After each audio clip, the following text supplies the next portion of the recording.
तो जतिन जी बताइए, ट्रेडिंग के लिहाज से इस बाजार में आप क्या रणनीति बताएंगे? देखिए देखिए हमारा व्यू जो है वो नेगेटिव है और हमें लगता है कि पिछले 2 दिनों में बहुत सारे स्टॉक्स ने एक अच्छा खासा पुल बैक दिया था, लेकिन वो पुल बैक जो है वो फिजल आउट हो गया है।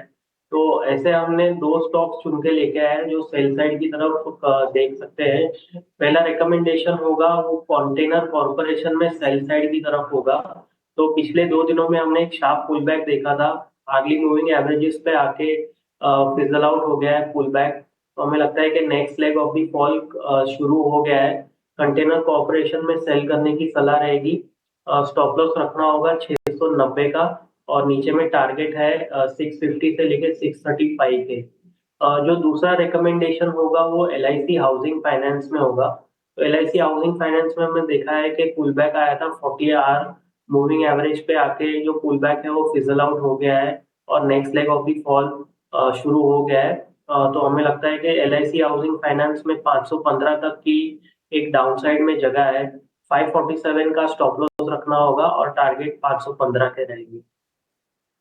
ठीक है, तो ये है राय आपको मिलती हुई। और ट्रेडिंग के लिहाज से जिस तरह की चुनौती है, वहां पर शॉर्ट साइड की रणनीति आपको बनानी होगी। चलिए कुछ और स्टॉक्स पर चर्चा कर लेते हैं और जरा सामने लेकर आइए नेस्ले। आज जो कंज्यूमर वाले शेयर हैं वहां पर एक बेहतर माहौल बनता हुआ नजर आ रहा है। नेस्ले में भी तेजी हमें देखने को मिल रही है और इसके साथ ही जरा हिंडाल्को को भी इस लिस्ट में जोड़ देते हैं। तो जतिन जी, हिंडाल्को और नेस्ले कैसे लग रहे हैं आपको?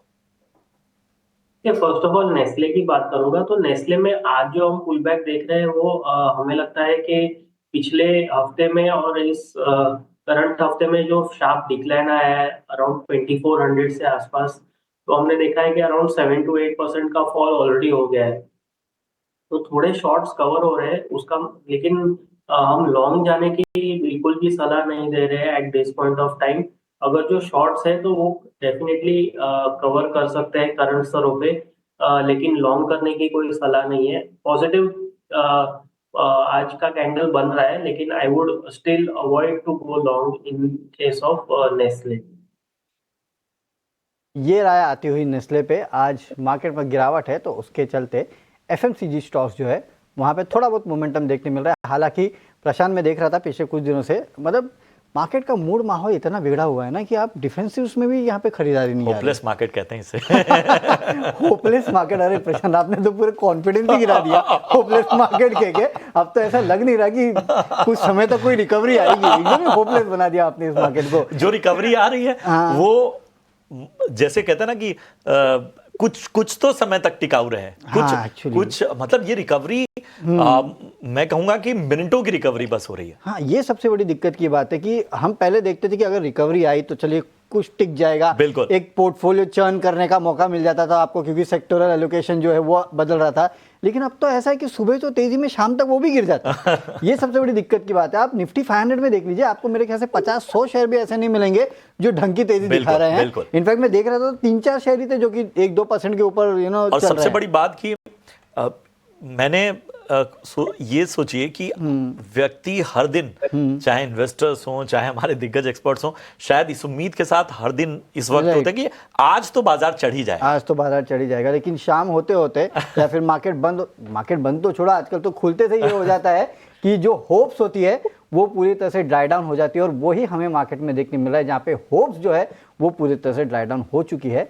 और जैसे कि प्रशांत ने कहा, होपलेस मार्केट जो है वो ये बन चुका है। लेकिन चलिए, ऐसे होपलेस मार्केट में भी स्टॉक्स काफी सारे हैं जहाँ पे गिरावट है, जहाँ पे तेजी, उन पे चर्चा करते हैं। अच्छा, एक मन्नपुरम फाइनेंस में देख रहा था प्रशांत, नतीजे थोड़े कमजोर आए इसके एज कम्पेयर टू मुथूट कमजोर आए। सबसे बड़ी दिक्कत की बात यही है। और आशीर्वाद माइक्रो फाइनेंस जो है वो थोड़ा ज्यादा ही खराब हुआ है। एनपीएस इस कंपनी के लगातार बढ़ते जा रहे हैं, ये भी एक दिक्कत की बात है। तो ऐसे में मन्नपुरम फाइनेंस में क्या करना चाहिए, एक बार ये भी हम जान लेते हैं। जतिन जी, मन्नपुरम फाइनेंस, इनफैक्ट मन्नपुरम मुथूट दोनों बताइए सर, क्योंकि मुथूट नतीजों के बाद चला था, मन्नपुरम गिर गया, मन्नपुरम के साथ मुथूट भी गिर गया। दोनों में से अगर मुझे कहीं बेट लेना हो तो कहाँ लूँ, और दोनों के लेवल्स बताइए। तो देखिए, first of all I think Muthoot का जो फाइनल रिजल्ट था, क्वार्टरली रिजल्ट, उसके बाद हाई एक्सपेक्टेशन थी कि मणप्पुरम भी ऑन एक्सपेक्टेड लाइंस अपसाइड की तरफ एक मूव देगा, लेकिन इनफैक्ट वो रिवर्स हो गया। हमें लगता है कि 165 का जो लेवल है इन दी केस ऑफ मन्नपुरम वो एक स्ट्रॉन्ग सपोर्ट के तौर पे काम कर सकता है, क्योंकि वो जो प्रीवियस राइज का 61.8% फिबोनाची रिट्रेसमेंट लेवल है, तो 165 163 के जोन पे आता है तो एक बार कंसीडर कर सकते हैं बाइंग के लिए।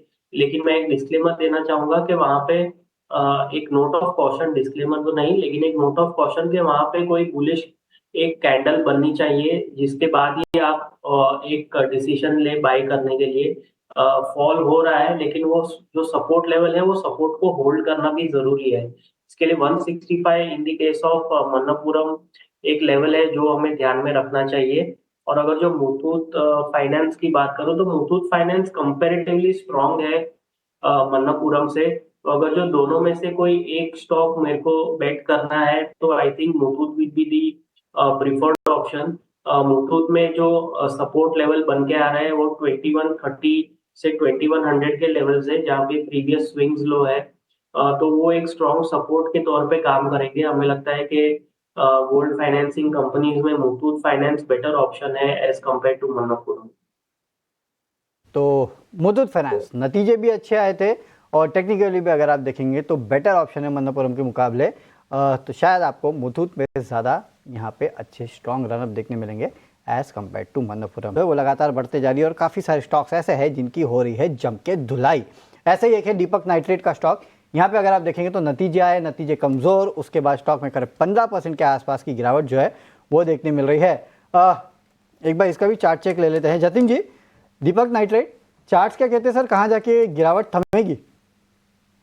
तो देखिए दीपक नाइट्रेट में हमें लगता है कि 1740 एक क्रूशियल सपोर्ट या तो फिबोनाची सपोर्ट बन रहा है।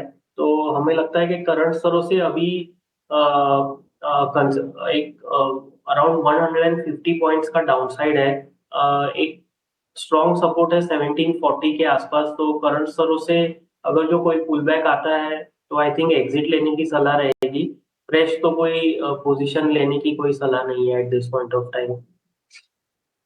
फिलहाल कोई पोजीशन लेने की यहाँ पे सलाह नहीं है। यहाँ पे और डाउनसाइड जो है वो देखने मिल सकता है। इनफैक्ट प्रशांत, मैं शो की शुरुआत में बात कर रहा था कि निफ्टी 500 में भी आप देखिए कितने कम स्टॉक्स हैं यहाँ पे तेजी है। मैं अभी गिन रहा था, गिन के 5 स्टॉक्स है जिनमें 1% से ज़्यादा की तेजी देखने मिल रही है। ये निफ्टी 500 की मैं बात कर रहा हूँ, ये हाल है, यानी कि 1% स्टॉक है जिनमें 1% से ज़्यादा की तेजी है। 99% स्टॉक जो है उनमें उसमें ज़्यादा तो गिरे हुए हैं। मेरे ख्याल से ये हमारे एक्सपर्ट्स के लिए बड़ा चैलेंजिंग है कि उसमें से कुछ चुन के ला के देना।